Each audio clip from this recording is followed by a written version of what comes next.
Okay, today's daf is Shabbat daf mem dalid. We're going to start at the top on the third line. Ein neutin himenu lefisha eino min hamuchan. Okay, we're back to the Mishnah on Mem Bet Amud Bet, which was discussing about putting a kli, a utensil, under the where you light for Shabbat to catch the oil, and then it said you can't benefit from the oil because it's not min hamuchan, because it wasn't prepared before Shabbat for use, because it was actually designated for use for lighting the candles. So it's not 100% clear, although the Bright is going to say it explicitly, something the Mishnah didn't state explicitly, which is what happens if the candle burns out and there's still oil in there? Can you use that oil after? So it was kind of clear from the Mishnah that you couldn't, but anyway, the Gemara is going to bring a Bright to where it says it very clearly. Tanu Rabbanit. Motal Hashemen Shabaner v'Shabakara Asur. If there's any oil left, then it becomes forbidden. The Rabbi Shimon Matir. Rabbi Shimon actually says that this is allowed, okay, in classic Rabbi Shimon style. And we're going to actually have a lot to do with Rabbi Shimon today. We're going to discuss really Rabbi Shimon's view of muktzah versus all the other opinions. These are the main opinions which really get into it.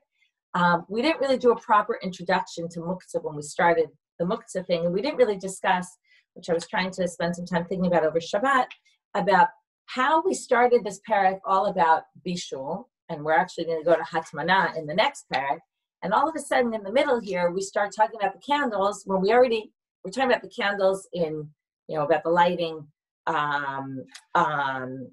in the second parak, and then we switch to bishul, and then we go back to the candles, and we get into muktzah. What's the connection between all these issues? I don't actually have a really good answer. It seems like a very strange structure. If you remember when we started the Masechet, we said also that the order seems a little bit weird, right? It started with Hotza'ah, and then it went to things that we do before Shabbat where we prepare, and then it went into the cooking, and then it went into the candles, then it went into the cooking, and now it's talking again about the candles. So it's a little bit strange. In Mishnat Eretz Yisrael, which is, again, I've mentioned this book a number of times, it's a more academic book about the Mishnayot and how they develop. So one of the things he suggests there is it looks to him like there's different sections of Mishnayot that were learned together, and they kind of all got put together in a bit of a maybe not the most organized manner, but that, there was a section that talked like that, they kind of connected these two things, because maybe you could say cooking and the candles are all things we do preparation for Shabbat. And then there was another set of Mishnayot that ended up in the second parak together, and these kind of got, kind of pasted together, which is maybe one explanation, I don't know. But in any case, I'm raising it as a question that there's definitely something a little bit strange about the order here. The other thing we didn't really talk about, which is intro to laws of muktzah. Where does muktzah come from? We ended yesterday with the muktzah's d'Rabbanan and putting out a fire is d'oraita, and that's why we basically say better to do something, move something that you shouldn't move, rather than do something that's d'oraita.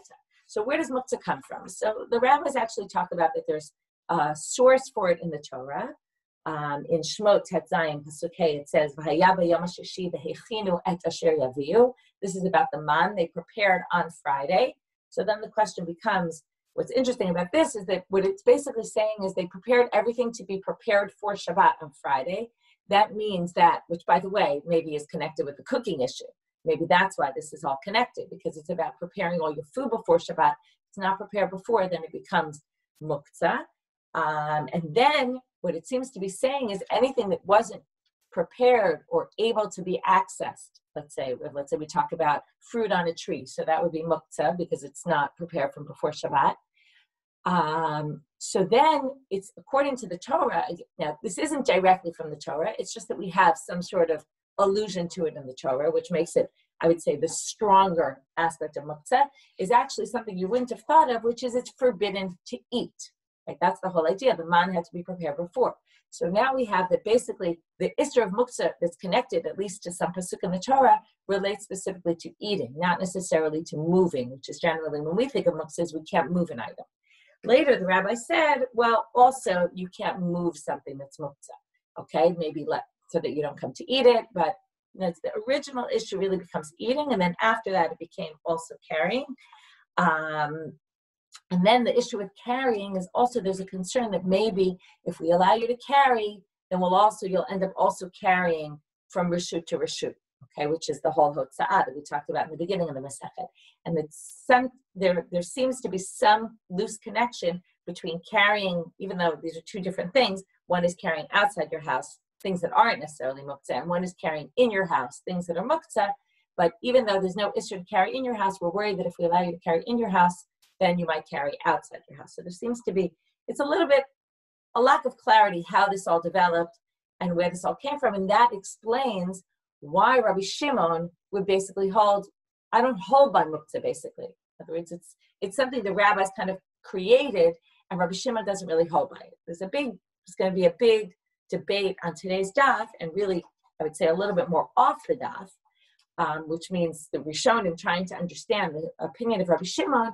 How much does, part of it's on the page, part of it's off the page, how much does Rabbi Shimon really hold of muktzah or not? Okay, and there's a lot of different categories of muktzah. Today we'll get into a few of them. And the question is, does Rabbi Shimon have some sort of line he's not willing to cross or not at all? And again, there's a bit of lack of clarity among the different sources. There's some other Tanaitic sources. The Mishnah Israeli points out that in his mind, Rabbi Shimon really doesn't hold by muktzah, but over time, the rabbis attributed certain elements of muktzah to him, maybe because they really couldn't understand how he thinks there's no muktzah at all. But again, it's a source of debate whether Rabbi Shimon does hold muktzah in some areas, maybe not, maybe yes in some, maybe not. We'll see. Okay, so with that, I'll already kind of preface today by saying there's a lot of things in today's daf that are going to be a little bit unclear what they're referring to, what the meaning is, and what the relevant. There's going to be a lot of questions. So the Mishnah starts out, Mitaltalim ner chadash avalo yashan. One can carry, okay, we're going to see in a minute that this is Rabbi Yehuda's opinion. One can carry a new ner. Now, a ner is not a candle. A ner is that earthenware utensil that they would put the oil into in the wick.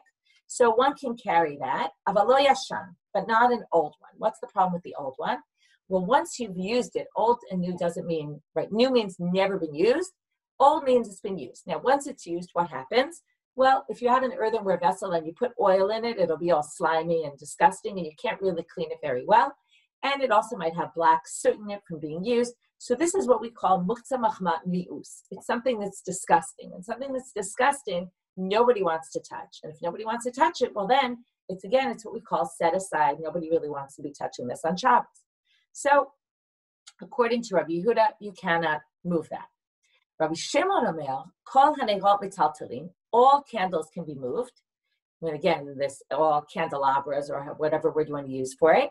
Chutz min haner hadolek b'Shabbat, except for one that's lit on Shabbat. Now, what's the issue here? So now, one could say it's a muktzah issue, but most of the simple understanding of this Mishnah is that Rabbi Shimon forbids this not because of muktzah, but because he's worried that it might blow out. Right? Imagine carrying, we all know if you try to carry a candle on Shabbat or not on Shabbat or any time, right? On Shabbat you wouldn't be doing this, but let's say on Yantif, right? You want to transfer a fire. Sometimes you start carrying a candle and it blows right out. So he says you can't carry it, presumably because it's going to blow out. Now you might think, wait a minute, Rabbi Shimon holds davar she'eino mitkaven is mutal. So what would be the problem? You're not intending to blow it out.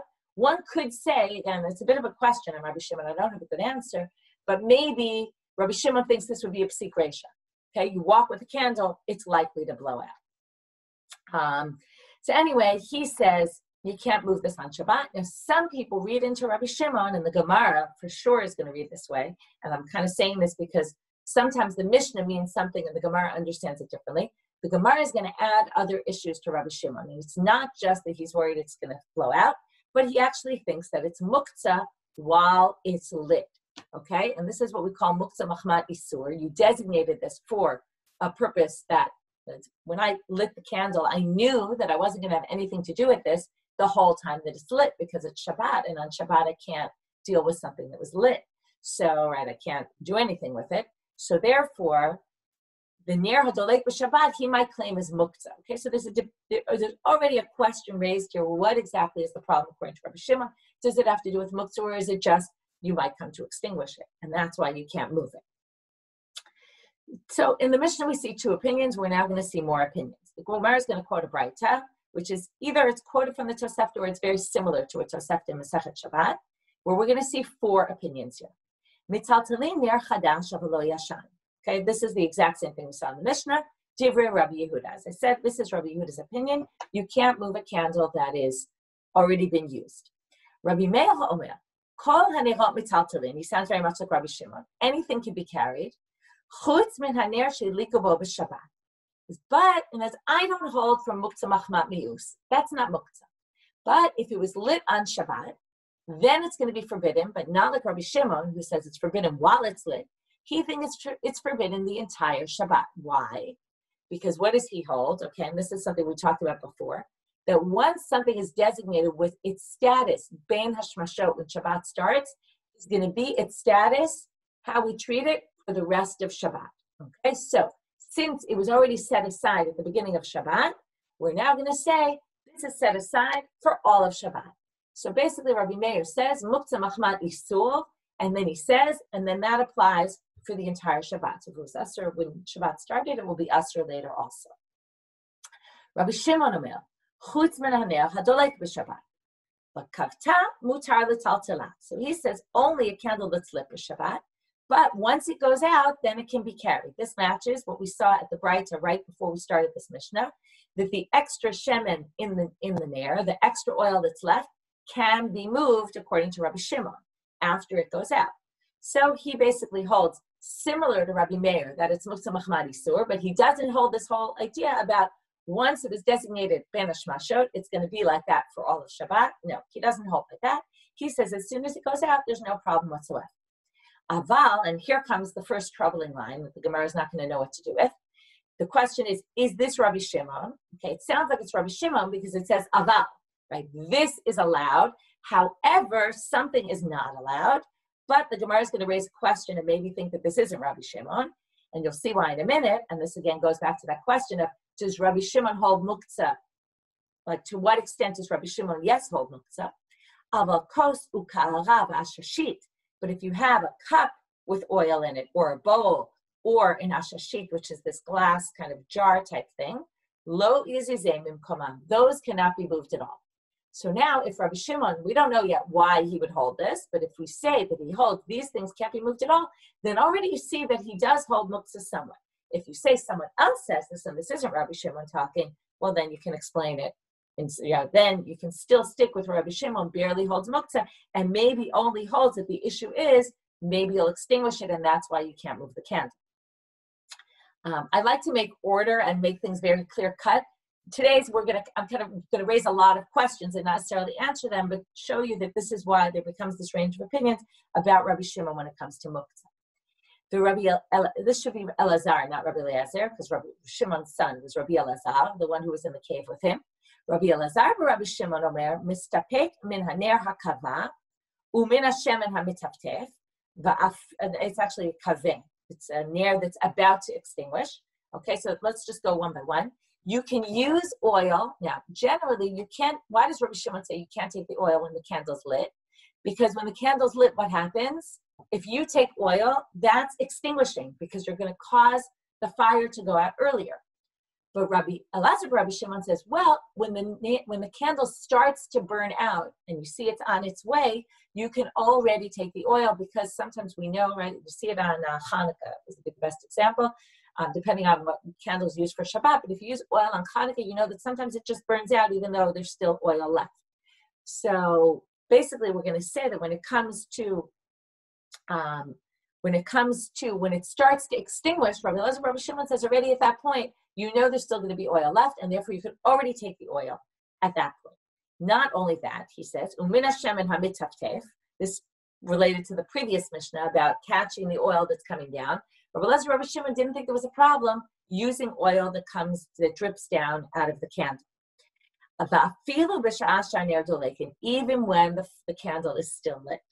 Okay, so he's a little bit discussing a bit of a different issue than we were discussing before, but he seems to be even more lenient than Rabbi Shimon. Amar Abaye, Rabbi Elazar, Rabbi Shimon, Savar lakavua b'chada. So now we just have a comment about this. Abaye says he agrees with his father about one thing, upalig alei b'chada, and disagrees with him about something else. Savar lakavua b'chada deleit le muktzah. So number one, he doesn't hold by muktzah. By the way, this, what do you see from here? A According to Rabbi Shimon, they say late muktzah. He doesn't have muktzah. This is why Rabbi Shimon, it causes a lot of confusion because people do think that Rabbi Shimon holds there's muktzah. So what does it mean Rabbi Shimon doesn't have muktzah? So either there were people who really felt that he doesn't hold muktzah at all, or when they say he doesn't have muktzah, what they meant is he doesn't have muktzah in many situations. Okay, again, it's very, very unclear from the wording that they're using here. So number one, he holds that we don't hold by this muktzah.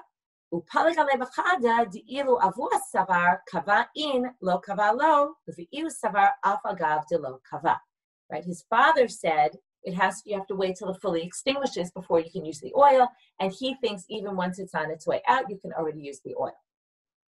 Okay, now we're going to get to this troubling line. What's the difference between these and the candle, right? The Gemara assumes that it's Rabbi Shimon speaking. So why does he distinguish between a candle and all these other things? So Amar Ula, Seifa Atan Rabbi Yehuda. Ula says this actually isn't according to Rabbi Shimon. This is according to Rabbi Yehuda. And then what does it mean? So now let's go back to Rabbi Yehuda. Rabbi Yehuda started off with Muktzah Machma Mi'us. He was talking about things that get disgusting, right, with the oil. So those things are problematic. And then he says, but not only that, and Ner Yashan, but also Kos Karav Ashashit, anything that's used for oil, for candles, also those can't be moved. And then it's basically Rabbi Yehuda's opinion. What's the problem with saying it's Rabbi Yehuda? What I mentioned before, that it starts off with the word aval, but these things can't be moved, which sounds like the other things can, and this one can't. So the Gemara, Marzutra, questions this interpretation and says, that goes against Ula, Matkifa Marzutra, Ihachi mai aval. So then what's the word aval coming for? So therefore, Ela Amar Marzutra, he has a different explanation. He says, La'olam Rabbi Shimon. This is really Rabbi Shimon. Now, it's Rabbi Shimon, we're going to have to understand, if he doesn't know muktzah, then what's the problem with these things? V'chikashari Rabbi Shimon b'ner zuta, didate ilave. A small candle, when it happens, you light it before Shabbat. The assumption is it's going to go out in, let's say, 2 hours. So when Shabbat started, your intent was that you won't be able to use this for the first 2 hours of Shabbat. But after that, you can use it. But what's the difference between these other things? What these things are glass, it's like a big glass or a big bowl or something much larger that they're putting a candle that's actually going to last all of Shabbat.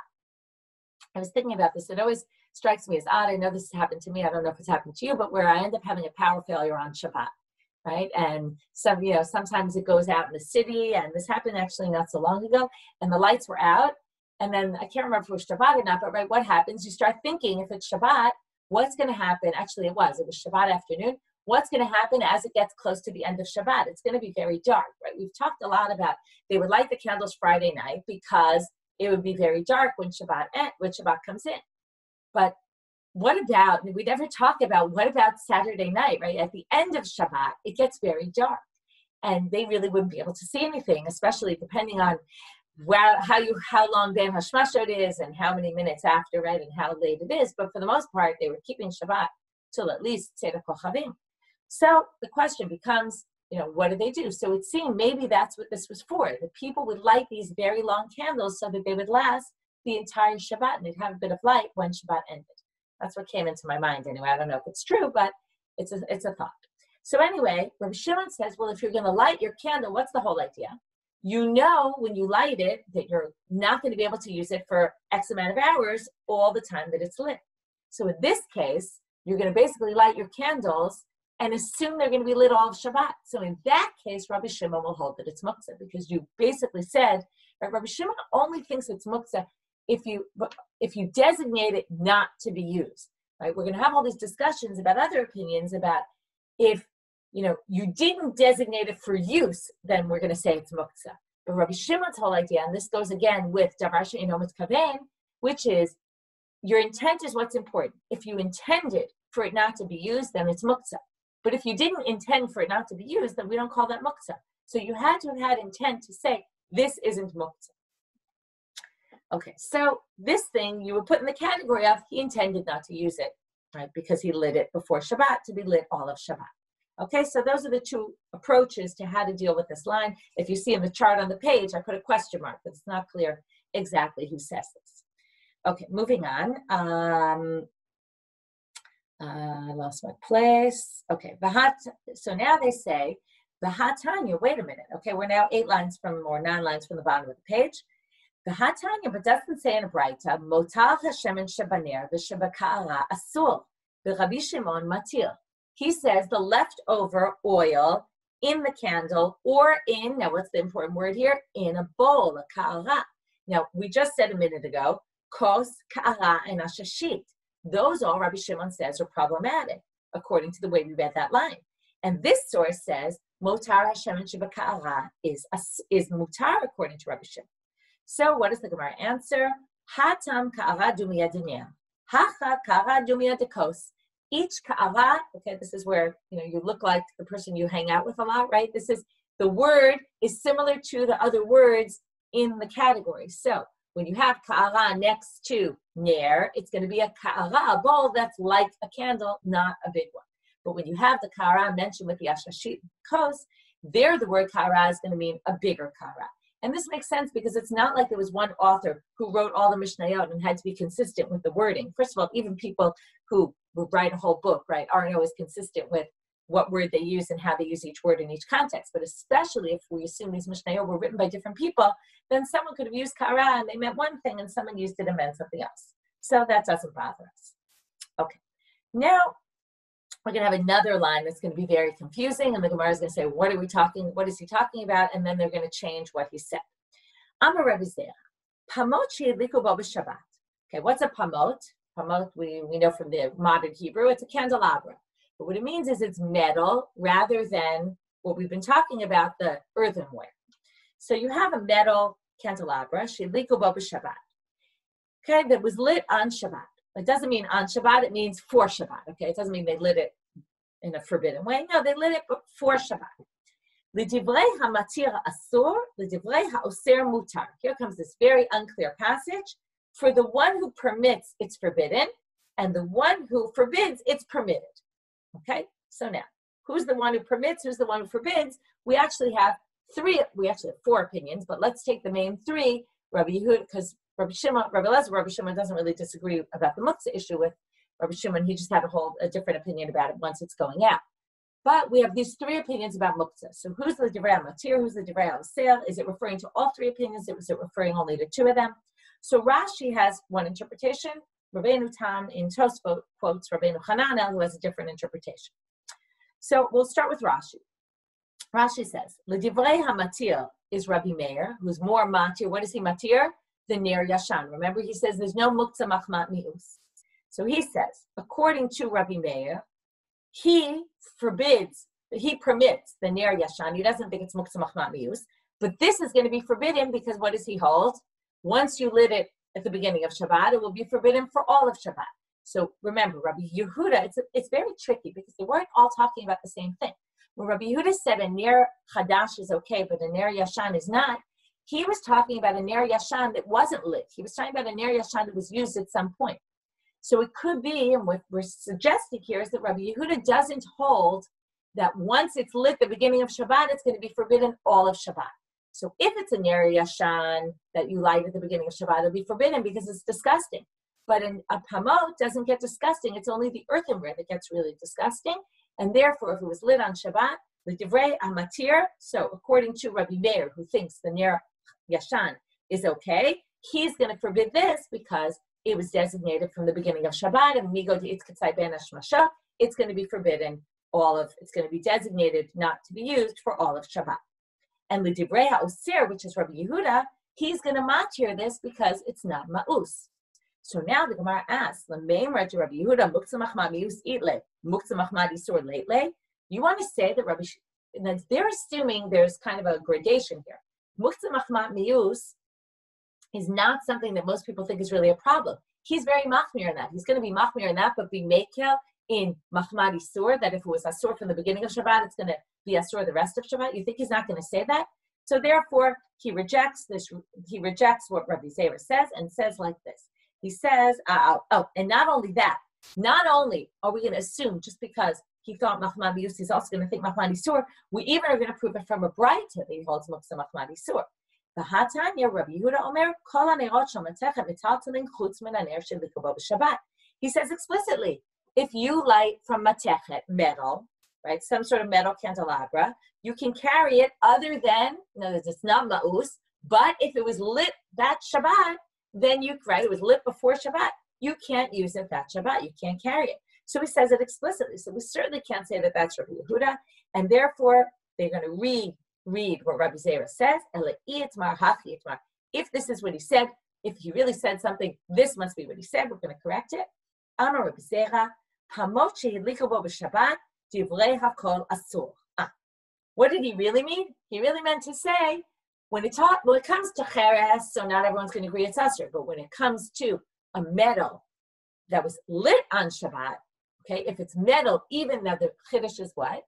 Even though it's not ma'us, still everyone, now who's everyone? Well, everyone is Rabbi Yehuda and Rabbi Meir, not Rabbi Shimon, right? Everyone's going to agree it's forbidden. Lo hidliku alav, divrei hakol mutar. But if you didn't light it, even Rabbi Yehuda is going to agree that it's permitted because it's not ma'us. Okay, so according to this reading, we thought that there was some sort of crisscross, the one who asked her there, the one who asked her there. But no, in the end, we're going to say both Rabbi Yehuda and Rabbi Shimon forbid if it's lit, that Shabbat, and if it wasn't lit, then it's permitted for sure because it's not disgusting. Now, that's Rashi. I'm going to confuse you a little bit and bring you Rabbeinu Hananel, and it's important to do this because, again, it shows you the different views about Rabbi Shimon. This is very relevant because we actually paskin like Rabbi Shimon when it comes to muktzah. So it's very relevant to understand, or at least in certain ways we paskin like him. So it's very important to understand what Rabbi Shimon holds.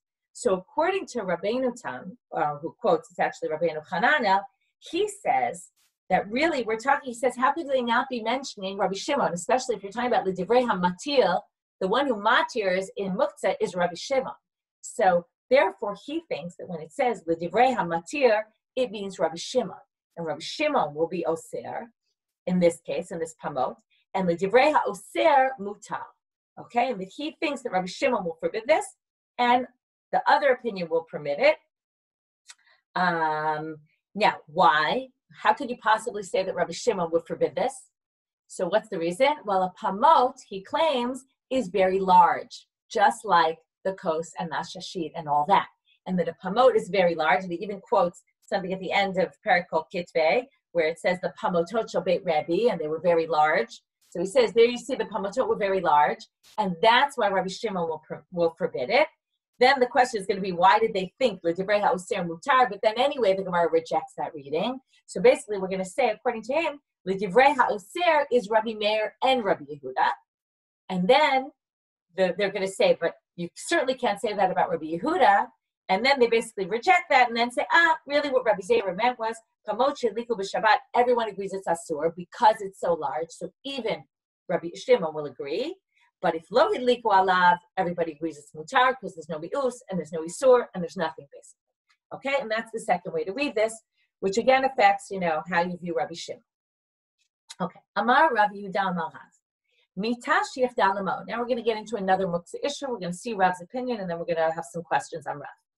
If you have a bed that you designate for putting money on, okay, the assumption is we saw about the putting the egg to support the bed, that maybe a bed isn't necessarily a bed, maybe a bed means something else, maybe it really is a bed. Anyway, it's something that's like a table, functions like a table, even if it's your bed maybe, and you decide that I'm going to put money on this. Okay, maybe you're a money exchanger person and you need it for money, or for whatever reason you want to put your money on this bed. So if you designate it, just designating, again, this is all about muktzah, has a lot to do with what you intended. It's asur l'taltala. Okay, you can't move that bed even if you haven't put any money on this at all. Okay, we're going to question this right now based on our Mishnah, because what did our Mishnah say? Meitivei, Rav Nachman bar Yitzchak. Rav Nachman bar Yitzchak says, wait, this goes against our Mishnah explicitly. Mitaltelin ner chadash avalo yashan. Now, why can you be metaltel a ner chadash? Ma ner de lahachi avida. What is a ner? A ner is that little earthenware kli that you use to put your oil in. Now, nobody used it for anything else. So obviously you created this ner, or you built it, or you bought it, or whatever it was, to use for lighting candles. Why is that allowed to be moved? And yet, when it comes to this table or bed or whatever it is, right, which is designated for money, but you haven't ever used it for money, why would it be forbidden? So again, let's read it inside. At the top of Amud Bet, since the ner was specifically designated for some forbidden use, but yet, if you haven't yet lit it, shari l'tiltula, you can move it. Mita, a bed, to lav lahachi avida, which is certainly not meant, wasn't a regular standard bed, is not meant, whether it's a bed or whether it's a table, is not meant for putting money on it. Lo kol shekain, right? All the more so, it shouldn't be forbidden. So just like we had a minute ago, we're now going to say that what Yehuda said in Rav's name must be a mistake, and it must be that he said something else.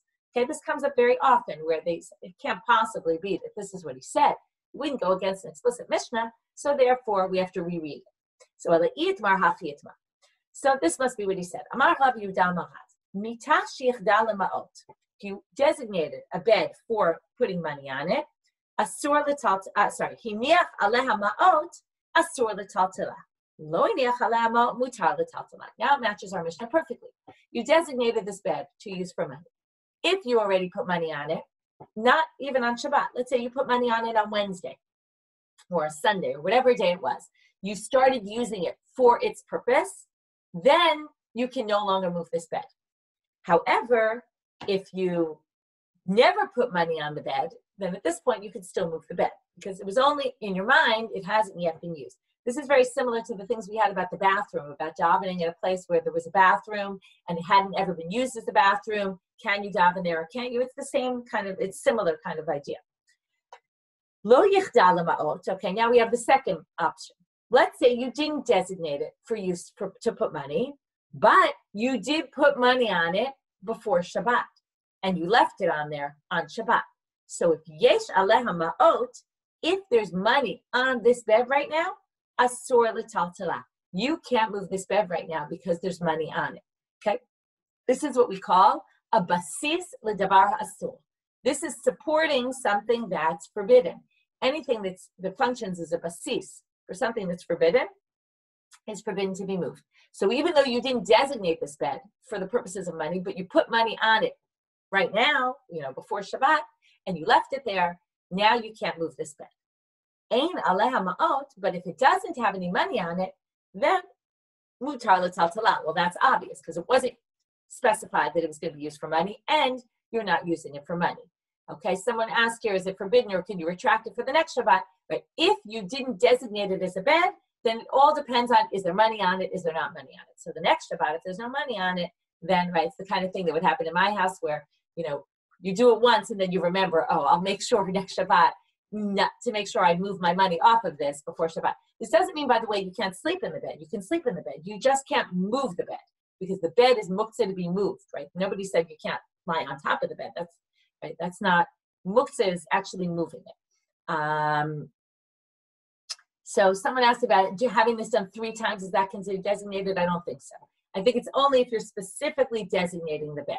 Then we would say you've designated the bed. But if it just happens a few times, I don't think that would mean that you're using this bed for money. Okay, so now that's our case with the money. So now we basically changed what we think Rabbi Yehuda said in the name of Rav to say, right, again, it has to match our Mishnah. That was our whole issue. So now they say, okay, but now they say,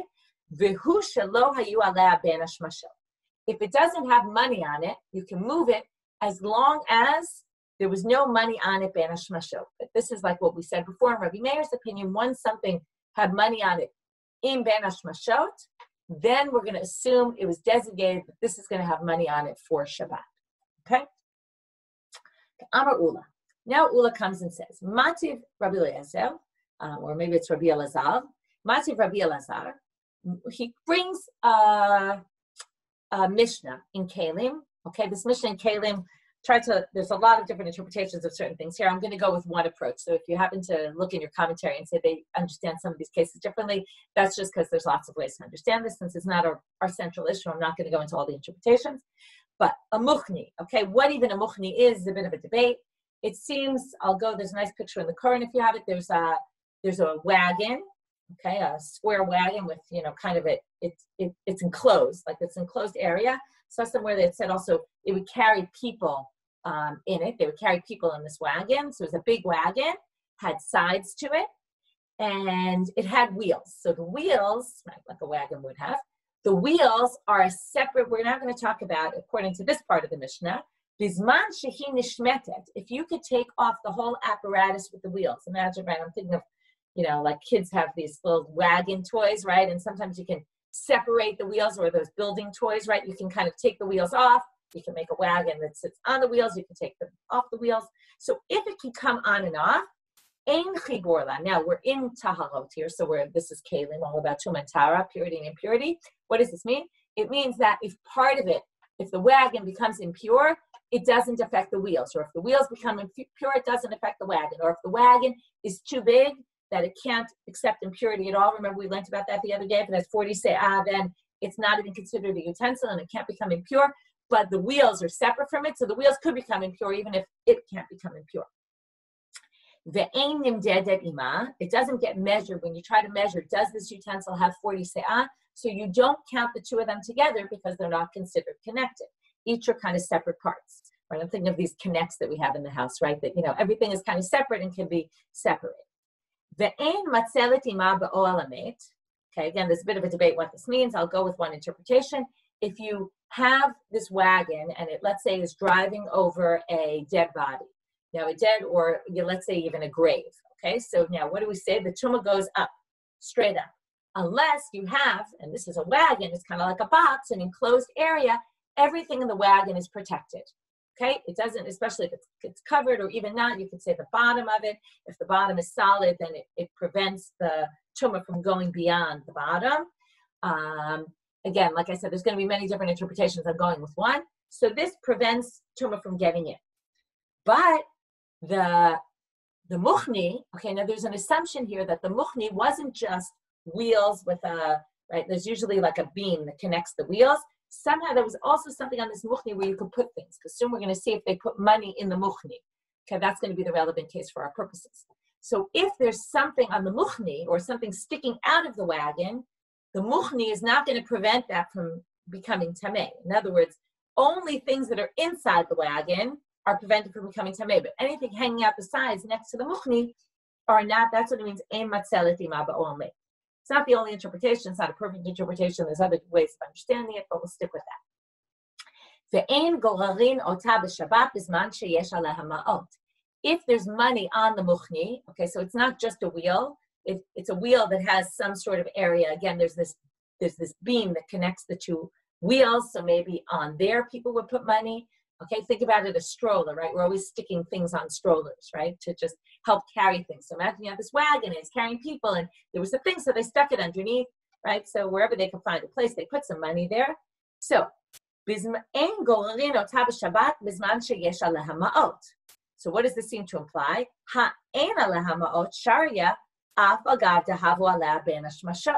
So now it seems like, right, while it says specifically while the money's on there, which seems to very clearly imply that if the money falls off, let's say, well, then you can move the muchni. Or if somebody took the money, let's say, either it was somebody who wasn't keeping Shabbat, or it was, let's say, a non-Jew came by and took the money off of there. So basically, it's now allowed, it seems, because it's only while the money's on there. And we just said that if you, right, it's only usher to move the bed if you didn't designate it for money, while the money, right? We said if it was on there, ben hashmashot, in the case where you didn't designate it for use, but you had it on there, ben hashmashot, you're not going to be able to move this bed the whole of Shabbat. And here it seems very clear from this Mishnah, you can move this muchni once the money's no longer there. So what are they going to answer? Hahi Rabbi Shimon hi delay muktzah. This whole Mishnah about the muchni holds like Rabbi Shimon, and Rav, right? Rabbi Yehuda, who made the statement in the name of Rav, doesn't hold by Rabbi Shimon. Okay, the Rav ki Rabbi Yehuda svirale. Okay, and then we say very simply, okay, we'll just say that Rav doesn't hold like Rabbi Shimon. This Mishnah holds like Rabbi Shimon. Therefore, they don't contradict each other. The Mishnah thinks it doesn't matter if it was there ben hashmashot, because that's Rabbi Shimon, who doesn't have this whole idea ben hashmashot. He just holds if you designated it right now, right, then it's going to be a problem right now. But down the road, it's not going to be a problem if it's no longer there. Whereas Rabbi Yehuda will say, no, ben hashmashot, Kula Yoma, just like Rabbi Meir, and then we're going to say that Rav Rav holds like Rabbi Yehuda. That's going to raise a whole bunch of questions that we're going to start with tomorrow, which is, Rav really holds like Rabbi Yehuda? In other words, this is classic. We did this a few days ago, where the Gemara. Okay, so what I was saying is that not yesterday, but a few days ago, we saw where we said that somebody holds like some rabbi, and then the question became, well, if he holds like this person, right? We get put into a corner and we say, well, if we have no choice but to say he must hold like someone, but then we have to kind of check that. We have a lot of statements of Rav we know from all sorts of places. So the question is, does Rav really hold like Rabbi Yehuda? And that's going to be where we're going to start tomorrow. We're going to bring other statements of Rav and say, is it really true that he holds like Rabbi Yehuda when it comes to muktzah issues? Okay, so that's what we're going to start with tomorrow.